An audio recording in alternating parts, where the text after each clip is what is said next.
Mauryan empire, जैसा कि last video में मैंने बताया था कि सारे महाजनपदास मिल धीरे धीरे धीरे उन्हें कैप्चर कर लिया था मगध ने। ठीक है, तो अब हम लोग मगध एम्पायर के बारे में बात करेंगे। तो ये जो मैप में आप देख रहे हैं, छोटा सा रेड कलर का, डार्क रेड कलर का जो दिख रहा है, ये है मेन मगध। ठीक है, फिर क्या हुआ, धीरे धीरे धीरे धीरे फर्स्ट डायनेस्टी आई, हरियंका डायनेस्टी। हरियंका डायनेस्टी ने, देखिए, ब्राउनिश ब्राउनिश जैसा है ना, इसको कैप्चर किया। इसके बाद आया शिशुनागा। ये देखिए आउटलाइन, ये देख रहे हैं बाहर बाहर की तरफ, ये जो आउटलाइन देख रहे हैं आप लोग। ठीक है, ये जो आउटलाइन है, ये है शिशुनागा डायनेस्टी ने इतना सारा मगध को बड़ा एक्सपेंड किया। उन्होंने लैंड कब्जा करते रहे।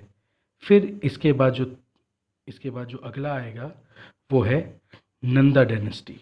ठीक है, ये है नंदा डायनेस्टी। नंदा डायनेस्टी ने देख देख सकते हैं आप लोग कितना ज़्यादा मगध को एक्सपेंड कर दिया है।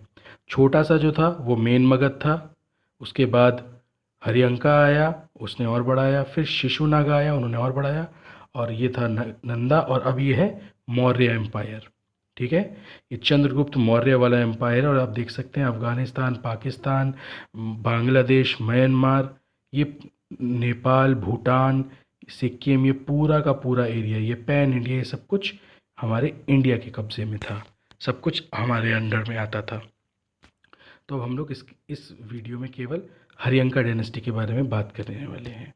ठीक है, बाकी हम लोग नेक्स्ट उसमें बात करेंगे। तो अब सबसे पहले बात करते हैं rise of Magadha as empire. तो ऐसा क्या था मगध में जो ये इतना डेवलप हो गया? दो चीज़ें थी। पहला, ये दो नदियों के बीच में था, तो यहाँ की मिट्टी बहुत उपजाऊ थी, जिसके कारण यहाँ काफ़ी सारे जंगल थे। ठीक है, और यहाँ काफ़ी ज़्यादा आयरन ओर्स वगैरह, हथियार वगैरह मिलते थे, जानवर मिलते थे। सबसे पहली बार हाथियों का लड़ाई में इस्तेमाल मगध के लोगों ने ही किया था। तो अब हम लोग शुरू करते हैं प्री मौर्यन एम्पायर। ठीक है, प्री मौर्यन मतलब मौर्य के राज्य से पहले वाला। तो उसमें नंबर 1 पर आते हैं हरियंका डायनेस्टी।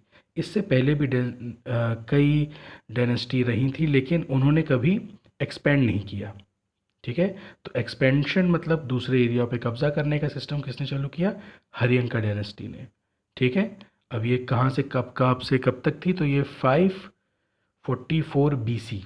ठीक है, कौन कितना? 544 BC के समय पे थी। अब बात करते हैं इसके फाउंडर कौन थे।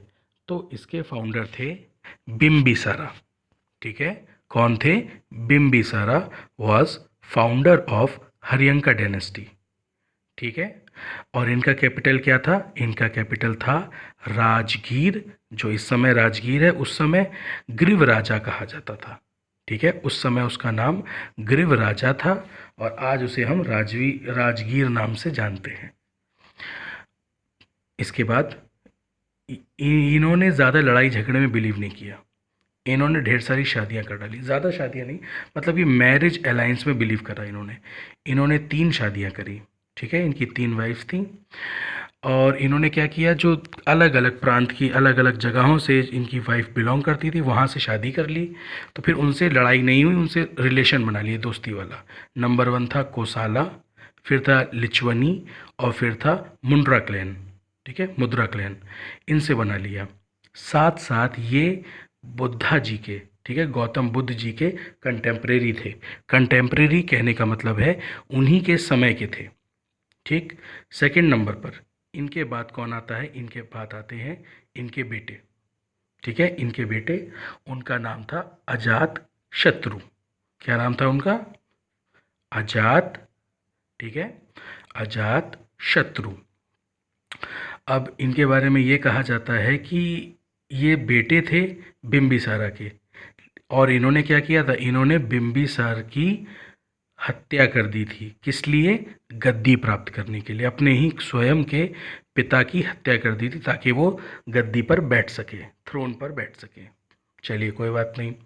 अब ये इन्होंने क्या किया था? इन्होंने फर्स्ट बुद्धिस्ट काउंसिल, ठीक है, क्या किया था? फर्स्ट बुद्धिस्ट काउंसिल करवाई थी। किसने? अजात शत्रु ने। ठीक है, अब जो बुद्धा जी थे, वो इन्हीं के समय में उनकी डेथ हुई थी। ठीक है, बुद्धा की जो डेथ हुई थी वो इन्हीं के समय में और इन्हीं के आसपास के रीजन में हुई थी।